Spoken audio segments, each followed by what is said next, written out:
Hi, folks. This is Mark by Mark A. Foster, Ph.D. for the Institute for Dialectical Metarealism. I am recording this podcast on a very somber day.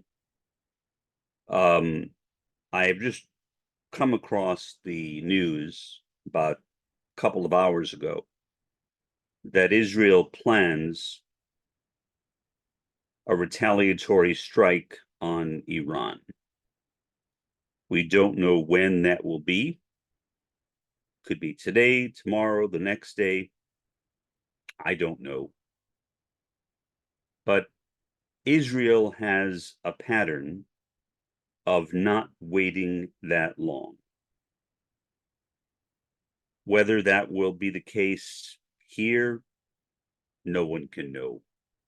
Because again, history does not repeat itself, nor does it even necessarily rhyme. But this is such a tragedy, and I feel it in the depths of my heart. I had hoped in the second part of yesterday that given President Joe Biden's statement that he would not support an Israeli retaliatory strike on Iran. And according to reports, King Bibi responded with, "I understand." I had hoped that that meant that he would give the matter some additional thought and would decide not to attack Iran. Here's my concern. Well, one of my many concerns. Although Joe Biden has said that he would not assist Israel, will he actually live up to that promise? Will he? There is no way of knowing. For example, what if Israel attacks Iran again, kind of ongoing tit for tat, and then Iran counterattacks and attacks Israel again? Well, last time, the United States, Jordan, and other countries helped to protect Israel from the impact of those attacks. Will Joseph Biden simply stand by that self-proclaimed Zionist, Joe Biden, and allow Israel to be attacked? Even though Israel has that Iron Dome that was given to him by Donald Trump. I don't know, but I have my doubts. I have my doubts. And so I am not feeling very positive today. Honestly, I was feeling fairly positive last night. I went to bed last night rather quickly, maybe in 5 minutes. Woke up feeling refreshed, then checked the newspapers online and saw what was about to occur. Again, we don't know when it will occur. I don't know if Israel knows when it will occur. That is an open question. I am sure that countries like the US, like Jordan, like France, like Britain, and so on, will attempt to talk Israel out of doing this counterattack. Will that work? Here's the problem with that. Again, going back to a theme we have touched on several times before. Benjamin Netanyahu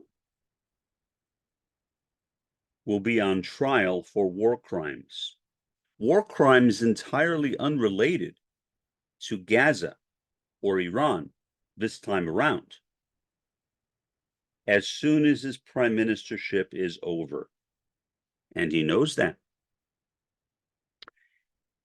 If he does not bow to the wishes of the most conservative parties and in his coalition, then he may simply be, well, dethroned, taken out of his position of leadership, and replaced with someone in a party even further to the right. And considering that Bibi Netanyahu loves power, that's obvious. The guy loves power. I mean, this is his third time as prime minister. I mean, you don't run for prime minister more than once if you don't really like it. So it's obvious that Netanyahu really, really likes it. And the idea of ending his career with being kicked out of office, I cannot imagine that to be a terribly appetizing solution for him. So for that reason, I think that all the pleas by nations around the world, including the US this time, which is rather unique, to not attack Iran will fall on deaf ears. And remember,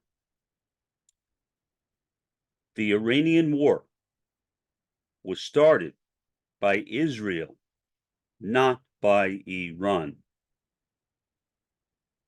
Israel bombed the Iranian embassy in Damascus, Syria. That embassy is Iranian sovereign territory. So it was as if Israel bombs Iran. How are you feeling now, John McCain? That thought keeps on coming into my mind. His attempt to sing that song, Bomb, Bomb, Iran.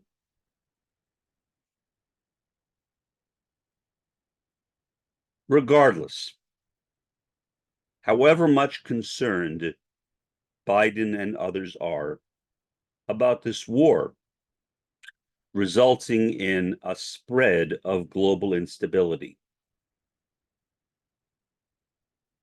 why would Netanyahu care?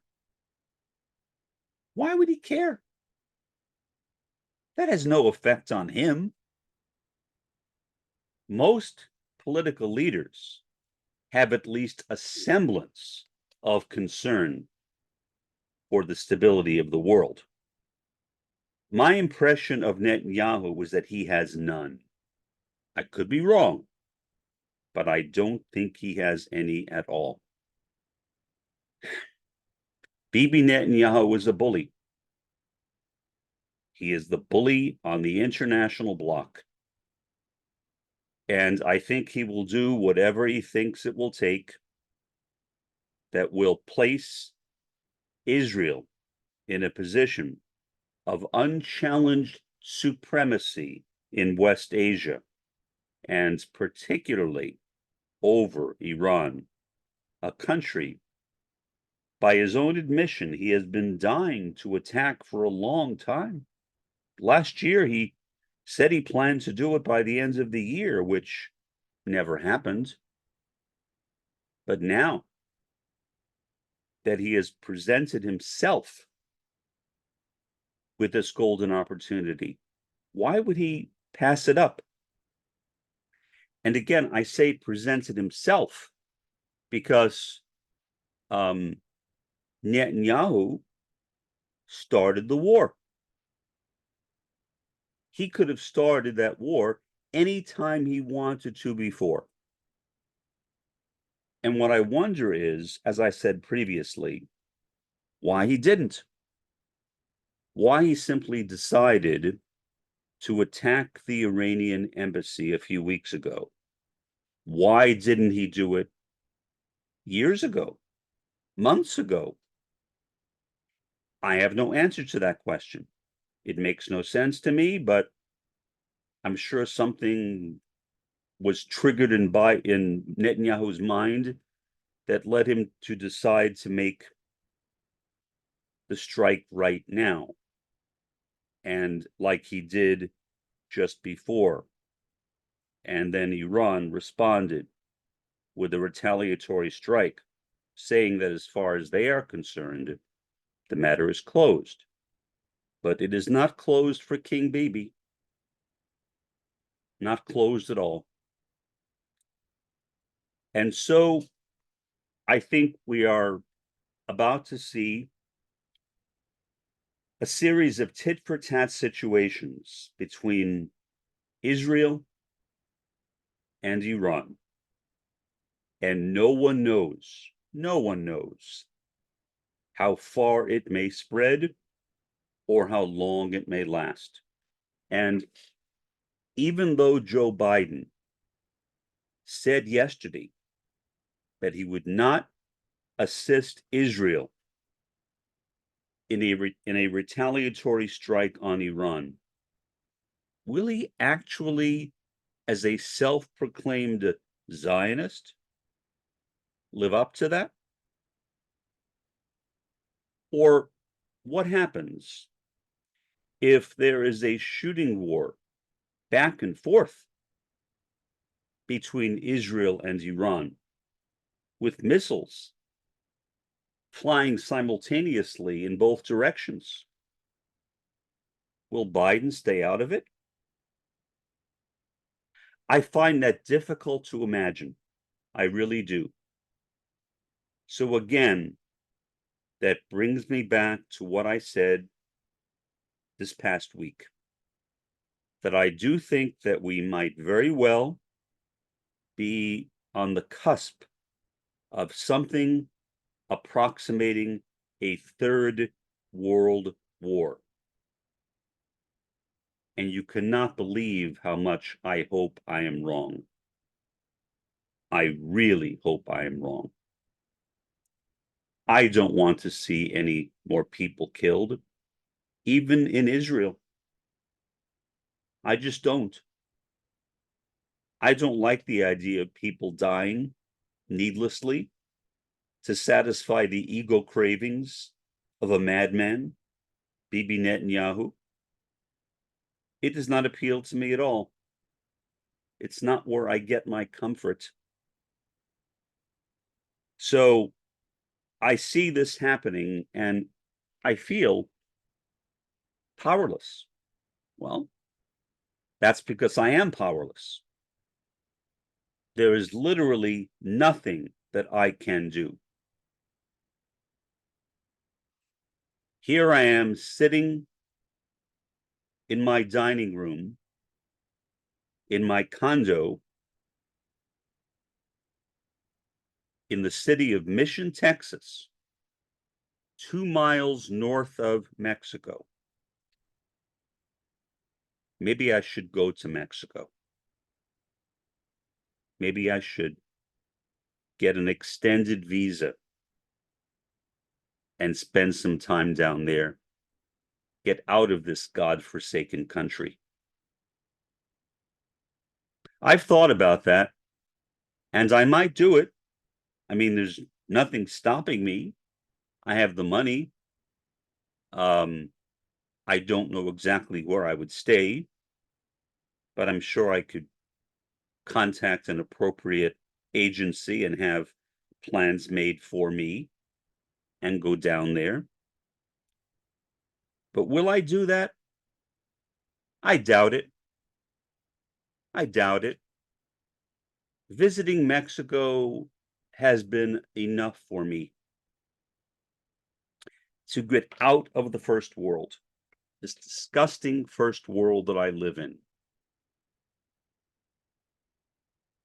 But living in the first world right now may literally be an act of suicide. Could be. But I have no way of knowing that. And since I don't know, then I guess it's not an act of suicide. Another problem, which I've mentioned before. The Democratic People's Republic of Korea, the DPRK, sometimes called North Korea, under Kim Jong-un. Kim Jong-un, despite media portrayals, and despite that silly movie that was made about him, it was funny, but it was silly, is not a stupid man. He's a very bright man. He knows what the U.S. can do. He saw what the U.S. did in Iraq and Afghanistan. And he knows that by having his own nukes, he is protecting himself and his country, which is what any head of state should do. So to me, President Kim is an extraordinarily rational person. But, excuse me, President Kim also has nukes. Iran has nuclear power. Israel has nukes, but so does North Korea. I don't think that North Korea has as many nukes as does Israel, but I could be wrong. I don't know. I've never sat down and counted them. But either way, say North Korea, which has an alliance with Iran, decides to involve itself in this war, what will happen? What in the world will happen? No one knows. I personally think it is unlikely that he will do that, because I think that Kim, as a smart individual, knows that he can't possibly win a war against the United States and Israel together. So I'm guessing, maybe hoping, that he stays out of it. But what if the war spreads wider and wider and wider, which is precisely the thing that President Biden said he feared, and precisely the concern that he raised with Bibi Netanyahu? Then we don't know what will happen.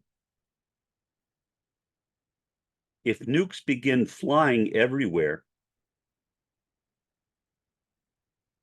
then why would North Korea not get involved? For that matter, why would Russia and China not get involved? I mean, we could literally be on the verge of a disaster of unspeakable proportions. By the same token, I apologize for my negativity. As you know, I am both a pessimist and a cynic. So please take my comments in that context. I tend to see the darker side of things. I have always been like that. Perhaps it is related to my childhood autism, when I was beaten up by kids every school day of my childhood, and also beaten up by my father. I guess that could create that skepticism and cynicism in anyone. But again, there is no way to be sure what will happen, but I doubt that the US and other countries will succeed in talking Israel out of its plans. Now, we don't know when they will execute it. That in itself may be a good sign. The fact that Israel has not said we will do it on this particular date, which would be kind of foolish. Countries don't generally get that specific. But that could mean that Israel is buying itself some time and that it is looking to see if other countries like the US can offer alternatives. And I imagine that President Biden is huddling with his advisors, as are the heads of other countries and their advisors, and trying to figure out some sort of compromise solution. Will they find one? One which will be acceptable to Israel? I doubt it. I doubt it, but that's just me. But I have no way of knowing. Now, I will put on my spectacles and read you a short article. This is taken from the Associated Press, which is a very reputable news source, certainly more reputable than UPI, United Press International, which used to be reputable before it was taken over, in case you didn't know this, by the Unification Church or the Moonies. I'm not sure who owns it now, but I know that the Moonies did buy it at one time. Okay, this story is from today. Actually, about 2 hours ago. Dateline Jerusalem. Israel's military chief said Monday that Israel will respond to Iran's weekend missile strike, but did not immediately elaborate on when and how. Lieutenant General Herzi Halevi said that Israel is still considering its steps, but he said that the Iranian strike of missiles and attack drones will be met with a response. Halevi spoke during a visit to the Nevatim air base, which Israel says suffered light damage in the Iranian attack. Prime Minister Benjamin Netanyahu has been huddling with top officials to discuss a possible response to Iran's attack involving hundreds of drones, ballistic missiles, and cruise missiles. World leaders have been urging Israel not to retaliate. The Iranian attack on Saturday marked the first time Iran has launched a direct military assault on Israel, despite decades of enmity dating back to the country's 1979 Islamic Revolution. That's where American hostages were being held by Iran in the final year of the presidency of Jimmy Carter. The attack happened less than 2 weeks after a suspected Israeli strike in Syria. I don't know why they're saying suspected, but maybe they have to. That killed 2 Iranian generals in an Iranian consular building, in the Iranian consulate, in other words. The Israeli military says that 99% of the drones and missiles launched by Iran were intercepted with the help of other countries, including the United States, Britain, and France. They left out Jordan, that traitor Jordan, but Jordan was involved too. Despite the reported interceptions, Iran has called the attack a success. In Washington, U.S. National Security Council spokesman John Kirby declined to say whether the U.S. has been or expects to be briefed on any Israeli response plans. We will let the Israelis speak to that, he told reporters Monday. We are not involved in their decision-making process about a potential response, Kirby said. Israel and Iran have been on a collision course throughout Israel's 6-month war against Hamas militants in the Gaza Strip.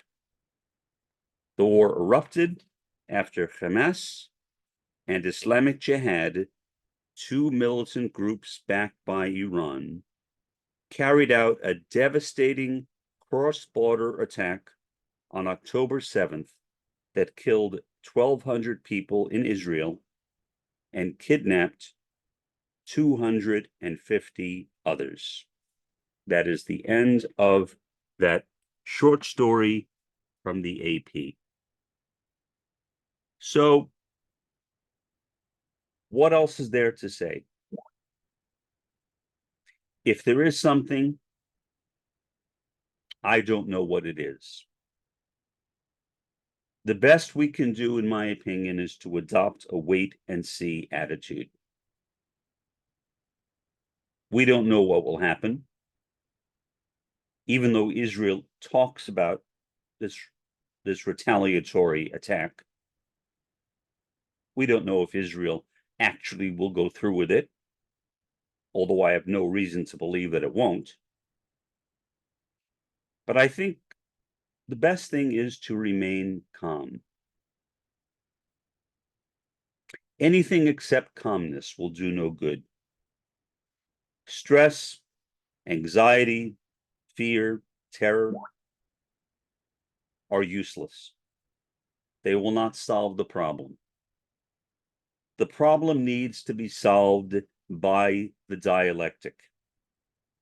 That is where the source of the problem lies. But once again, we see a first world country, Israel, planning a retaliatory strike on a third world country, Iran. And just to go back over what happened, the war was started by Israel, not by Iran. When Israel bombed its consulate in Damascus, Syria, that was by definition an act of war.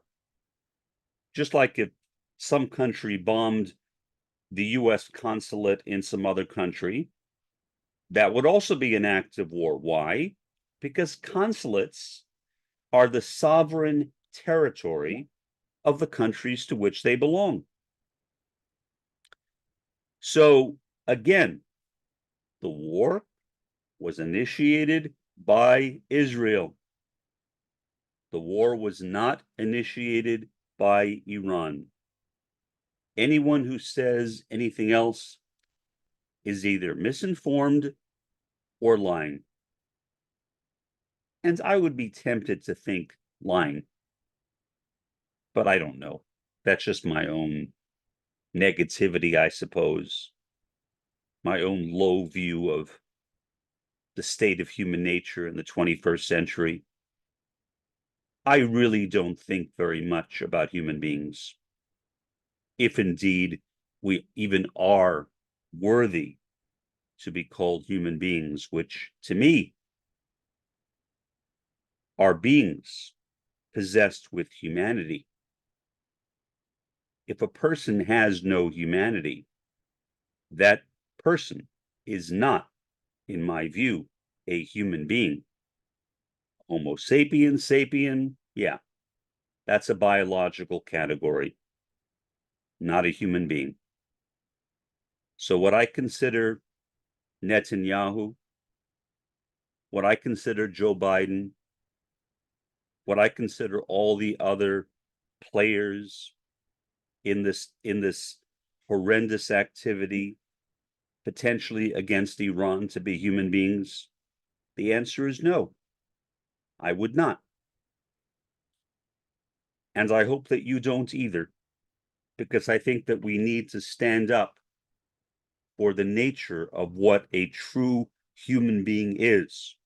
Because how else can we become human beings unless we have a real or genuine standard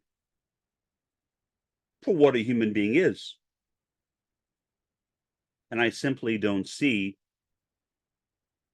how especially Netanyahu and Biden would qualify as human beings, although at least Biden became, I don't know, somewhat more human when he said he would not participate in the Israeli retaliatory strike. But still, would I consider Biden to be a human being? No, absolutely not. And so the drama continues. In my view, this is the most dangerous time that the world has faced since the Turkish-Cuban Missile Crisis, sometimes erroneously called the Cuban Missile Crisis. It is not the Cuban Missile Crisis. Why? Because before the former Soviet Union placed nukes in Cuba, the US placed nukes in Turkey. That is a fact conveniently left out of many history books. I never learned that when I was in school. I learned that later. It is never said, almost never said. That was a dangerous time.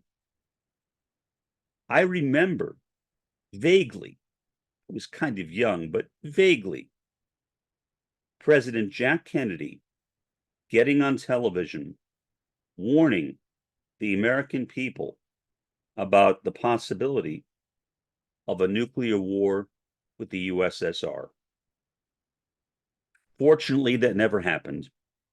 Fortunately, Jack Kennedy and Khrushchev established, I'm not sure if you'd call it a friendship, but at least a working relationship with one another, and that potential nuclear catastrophe was averted. Will it be averted now? No one knows. So for the time being, having nothing more to say, except being on the verge of crying, this has been Mark by Mark A. Foster, Ph.D. Have a pleasant day and an even better day tomorrow.